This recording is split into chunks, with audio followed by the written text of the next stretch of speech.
dad's retired Air Force, so I'm an Air Force brat. So I was born on Eglin Air Force Base in Niceville, Florida. I was the youngest child. My dad had 3 children, so I was the only girl. My dad gave a lot to his country, and he always taught us to do whatever it took to get the job done and serve people well and your country well. And so I took that to heart. I just felt it in my soul. This is where I was supposed to be. And I've always done that. I've gone where I feel like God's leading me, but love Anderson. 7 years later. Yes. I came in 2014 and absolutely love it. We were so excited to get back south because I'll tell you, even though I wasn't born here and grew up here, Larry and I have always said there was something about South Carolina. You know, smiling faces, beautiful places. We loved the tags way back when. And there's just not a more beautiful state flag and our emblem. It's amazing. It almost has still, even though we're growing, you still have kind of that, Mayberry feel, where everybody wants to do everything to work together to get things done. And I love it. And I love helping people. It's just a great, great town. So your high school days would have been spent where? High school days for me were in Norcross, Georgia. That's Gwinnett County. And my husband went to Norcross, Georgia as well. That's how we met. When it came time to go to college, right? What were your options? When I went to college, I was one of those that went later in life because we put my husband through school, but went to Macon State College because I was then in South Georgia. My husband got transferred to Spartanburg, South Carolina. He was with JCPenney in management for them. And then from that, my husband mentioned, hey, you want to look at the chamber? So I did. And it was a great place to learn all there was about the community, get active in the business community. They take care of education, healthcare. There's so many things that a chamber supports. And so it was very interesting to me. So I was their economic development researcher at the Spartanburg Chamber from 1990 to 97, which started my chamber career.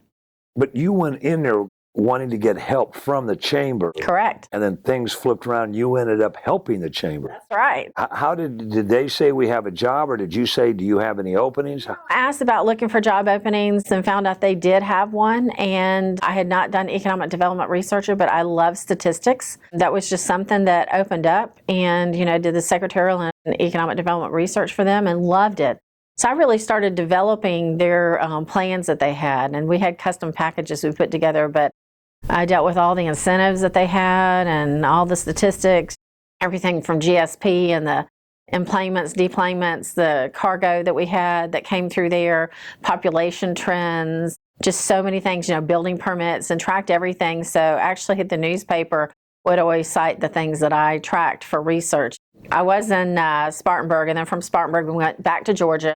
And then my husband got a call, an opportunity in a job in Wisconsin. You're in Wisconsin. Yes. Another door opens. Yes. An opportunity. Yes. And you head south. I do.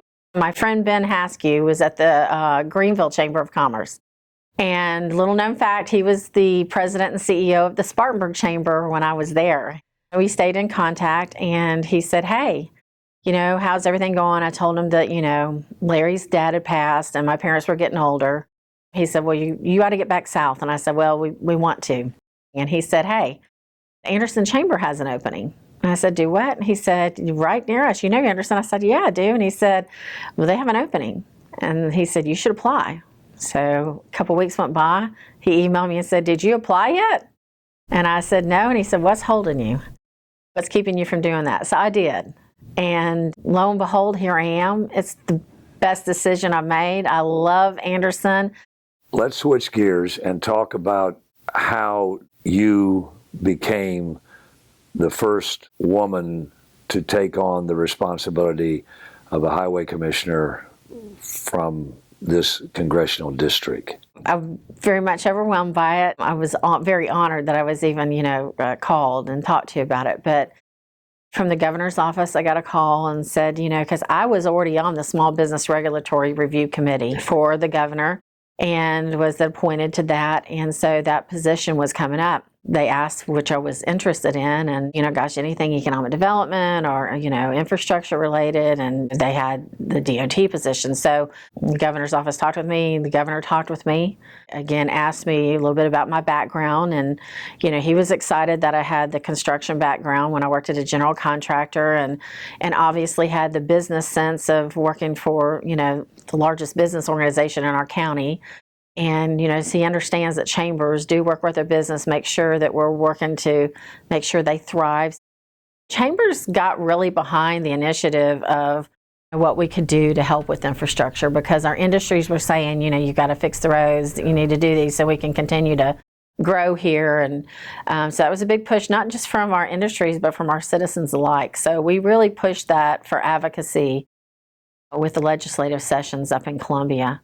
And so we got behind that initiative, and he knew that. So we knew how important transportation was. All of infrastructure is, but transportation definitely too. So, talked with him. He was excited about it. He wanted me to obviously talk with our Secretary Hall.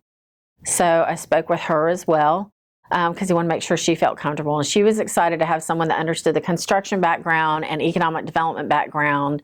So she called and talked to me, and she said, "Oh, you're exactly who I need on the commission." So the governor called back and said, "Pam, we are going to put you through." What happens is, when he confirmed me, and then there was someone from the Senate side and from the House side that kind of goes through and helps get information out, and then they confirm you. They vote on that then, and it brings it through, and then I go through for confirmation and then get sworn in.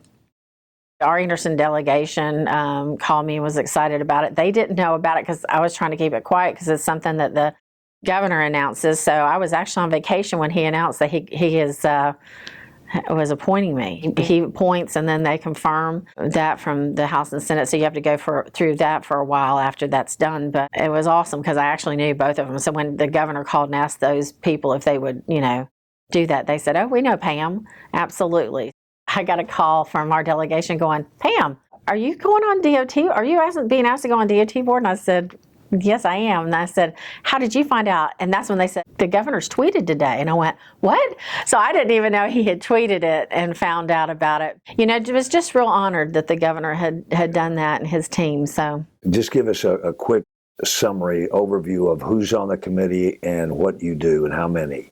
Sure. There's 9 commissioners on the South Carolina Department of Transportation, and they represent congressional districts. So I represent the 3rd Congressional District, which is the congressional district that U.S. Congressman Jeff Duncan has, right?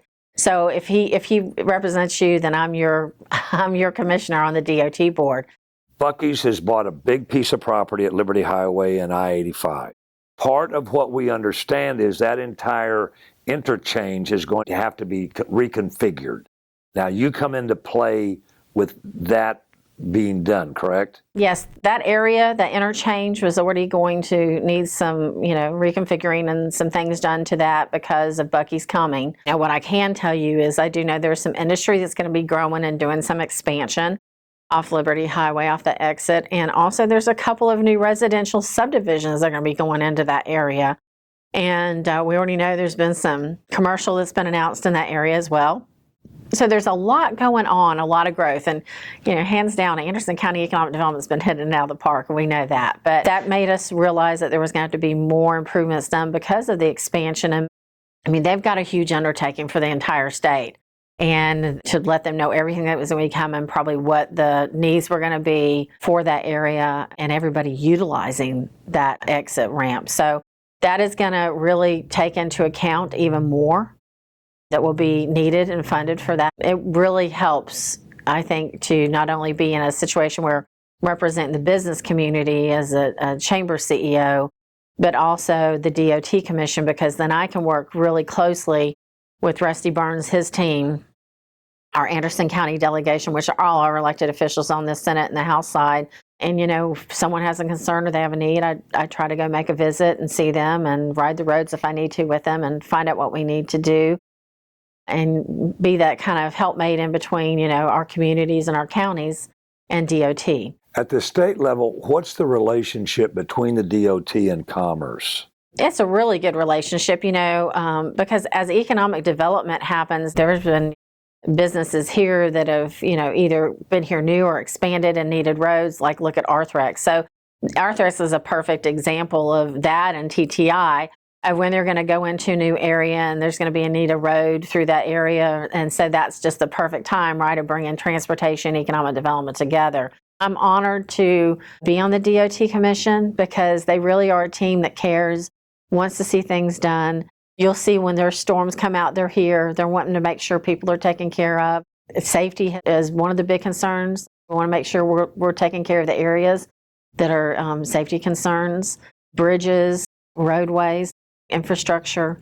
You know, you're going to see a lot of things going on because our Secretary Hall and her team really work together well.